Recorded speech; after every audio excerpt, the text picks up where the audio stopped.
So, yesterday was kind of a big day for Yu-Gi-Oh! We had the brand new July 2019 Forbidden and Limited list finally revealed to us to see what the next competitive season will hold. I've already gotten the chance to view it, kind of digest it a little bit, but I figured I'd go over it with you guys, share my thoughts on it, and really see what the future of the competitive scene will hold for these upcoming months here. Before we get into the nitty-gritty of it though, I must say I am very excited to play in this format of Yu-Gi-Oh! I think it's going to be a very exciting format, very balanced format. I'm really excited to see what happens. But that being said, let's go over the July 15th, 2019 Forbidden and Limited list. The next update we have will be no sooner than October 14th, 2019. We got a couple months of this, so better get used to it. For starters, right off the bat, Eclipse Wyvern is forbidden. This card has been integral for Danger Thunder strategies for a very long time. It kind of fell out of favor just for a very brief moment when Omni Dragon Brotar was released to the TCG, but then people realized, wait, this card's still absolutely bonkers.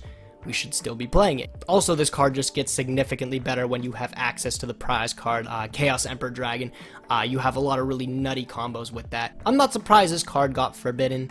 I definitely think that is one of the steps in the right direction to at least hurting Danger Thunder Dragon. However, spoiler alert, I do think Danger Thunder is still going to be one of, if not the best deck of the format after this list. The next thing that got forbidden is the Phantom Knights of Rusty Bardish. Rusty Bardish, I think, was an incredible Link monster on release. The card itself makes the entire Phantom Knight engine viable in any deck that is able to play it, especially Orcus. I knew when this card was released it was only a matter of time before somebody found a way to abuse it.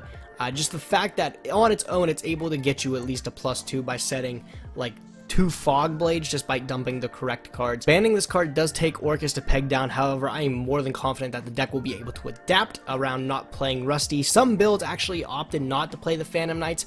It was going to be more the standard after we got Almirage, which we just recently got Almirage, because then the Phantom Knights on their own became part of that one card engine to make the full Orcus combo.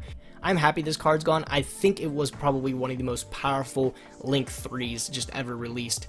But I'm more than confident Orcus will be able to adapt and find new strategies to be able to still put the deck ahead. I'm confident Orcus is still going to be incredible after this list. That's all the cards that were put to 0 this Forbidden and Limited list. Now for the cards that were put to 1. Ultigust Multifaker is now put to 1. This deck wasn't even really oppressive this format, but I gotta say, personally, I'm just very happy that this card was put to 1. I haven't actually played Altergeist myself, so I can't really say for sure if this makes the deck just dead.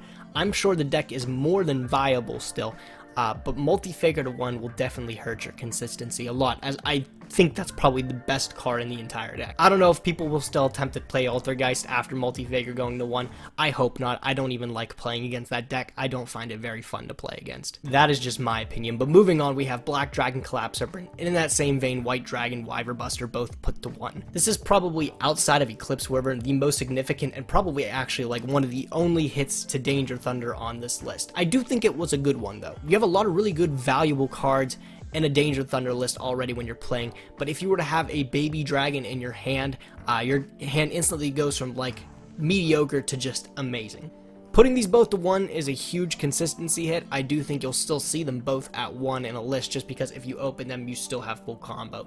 But that's going to be a huge hit to consistency. I'm pretty sure players will just find a way to swap it out, maybe with like Defrag Dragon or something like that. Salamangreat Gazelle, and also I guess again in the same vein, Circle is also put to 1.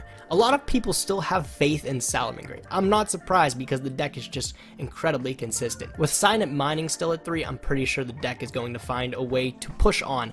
However, personally, I don't think it's going to be nearly as good as it was. I already think players are also adapting with Sangan, interestingly enough. But the thing is if Gazelle just went to 1, I'd be like, yes, sure, the deck is still incredible. But the fact that Circle as well is also at 1, it definitely hurts the consistency a lot for the deck, which that was one of the main things that Salamangreat had going for it. You could sit across a Salamangreat player and they're going to do the same exact cookie cutter combo every single time just because it's so easy to open. Now it's not as easy to open that. I'm sure the deck will find a way to adapt, but I do not think it's going to be at the power level that it was before. And then something I'm quite excited about is Tempest Dragon Ruler of Storms is now limited. That is sick. OCG has had Tempest for quite a bit, and they've been able to integrate it in their builds. I'm curious to see how we as the TCG will be able to do that on our side. I'm curious which effects will be used, if any of them, if we'll just use Tempest as an extender by banishing 2 dragons or wind monsters, or will we actually banish Tempest from our graveyard to be able to grab a card like Debris Dragon. I don't know what the future of Tempest holds. I'm really excited that at least one of the Dragon Rollers is back in the TCG. Probably one of my favorite ones as well. That being said, I do think Tempest is the most fair out of all of them to be taken off the Forbidden list. I'm not surprised it's off. Hopefully it can do something. And another card that's taken off the Forbidden section is yugioh Emerald. I'm very excited for this. I gotta admit, when I first heard yugioh Emerald was off the Forbidden list, I kind of just dismissed it. I was like, whatever. Thinking about it a little bit more, this is actually really cool. Rank 4s are still tremendously valuable in today's metagame. You see a card like Time Thief Redoer, just an absolutely incredible rank 4. I'm curious to see if yugioh Emerald will take that spot again. One of the decks that I see Emerald being particularly good in is a deck like Pendulum, being able to recycle your heavy metal foes Electromite, as well as your Guard Dragon combo back into the deck. Seems pretty good, seems pretty scary. I'm excited to see what yugioh Emerald can do. I'm happy this card's back at 1. I think it's going to do good things. Multi-roll is the only hit to Sky Striker, and it is put at 1 on this list. You have 1 Kagari and 1 multi-roll now. All the cards are incredible on their own, like Engage is a hell of a card, and Widow Anchor is a hell of a card, but the thing that makes them just over the top is the fact that you can recycle them again with multi-roll. Multi-roll is an absolutely bonkers card, and it's at 1 now. So if it gets ogred, if it gets removed, what do you even do? I'm not sure. Maybe somebody can enlighten me. I'm sure Sky Striker will still find a way to adapt with all their cards still at like almost all their like maximums amount, except like Kagari, like I said, as well as multi-roll. I'm sure people will still try to make the deck work, but I think multi-roll to 1 is a huge hit. Terraforming is also at 1. I think this was a long time coming. The OCG has had Terraforming at 1 for a very long time, I believe. I just think with field spells still becoming ever more prevalent in the game, even just over time, we see it progressively get better and better. I just think this was a long time coming. Trickstar Light Stage is also at 1. This is the other hit to Orcus, and it's quite a big one too. Light Stage was just super valuable in the sense where you could not only get was a 1-card way to get your combo started, but also freezing a back row when you're going second was just invaluable. Like I said, I don't think it's enough for Orcus to just get wiped off the map. I think they'll find a way to adapt, and I'm pretty sure the deck is still going to be a-okay. Metaverse is also at 1, and this is one that I'm very excited about because Metaverse was extremely oppressive with Mystic Mine. Having Metaverse at 1, while I don't think it completely gets rid of the mine problem, I do think it's a very good step forward. I'm happy Metaverse is at 1. We'll see what it does if people still happen to play. Moving on to cards that have gone to 2, we have Chaos Emperor Dragon, Envoy of the End. It's now semi-limited. Keep in mind that the card is errated. I don't think it's nearly as good as it was before. I'm pretty sure it won't do anything at 2. Danger Nessie, Jackalope, and Tsuchinoka are all at 2. If you look at literally any danger list across the map, these are the ones that are played in triples. These are actually sometimes even the only ones you see in lists. Somebody limiting them, I think, is definitely a start. I'm pretty sure if you play the danger package, you're still going to play it, because having them at 2 is still really good. Aether, the Heavenly Monarch, is at 2. If Monarchs keep getting better and start coming off the Forbidden Limited list, I might just have to change my Sealed Only series to just picking up 3 Monarch structure decks. I think with Pantheism still at 1, I don't think the deck is real yet, but having Aether at 2 is a step in the right direction. If anything else comes off at any number, like if Pantheism comes to 2, I instantly think Monarchs is going to be like a crazy deck again. Stratos is at 2 now, which I don't think is a big deal. A lot of people are kind of hesitant to bring it back at all, and when it came back to 1, nobody really played it. Happy it's at 2 though. This is the first time it's been at 2 in a very long time. I don't think it's ever been at 2. The card went from 3 to 1 to banned, and then back to 1, and now we're at 2. I think it's only a matter of time before Stratos actually comes back to 3. Inzektor Dragonfly is at 2 now. This is cool because there's a new Inzektor Link monster. I don't know if it makes Inzektors a viable deck. I think maybe they're just a little bit too past their prime. But I do think having Dragonfly at 2, if there's anything to make Inzektors good again, it's Dragonfly coming off the Forbidden Limit list. Damage Juggler at 2, I don't think this is a huge deal as long as Plush Fire is forbidden. That's really all I have to say about that. But 2 of the biggest things being bumped up is Shuret, Strategist of the Necros, and Royal Tribute going to 2. These are sick. Necros is already a deck that you see popping up here and there, and I think having Shuret at 2 is actually really cool. I don't know if it does anything necessarily. I hope it does. And Royal Tribute at 2, oh boy, if this card ever comes back to 3, Gravekeepers are going to get scary. And then the cards that are no longer on the list. Cleefort Scout is no longer on the list. This kind of scares me a little bit, actually. I think Cliffforts might be real. Sacrifice has been at 3 for a while. That wasn't enough to make the deck relevant, because Scout was literally just the best card in it. But now that it's went from 1 to 3, there's potential there. Luster Pendulum's another one of those things that's back to 3.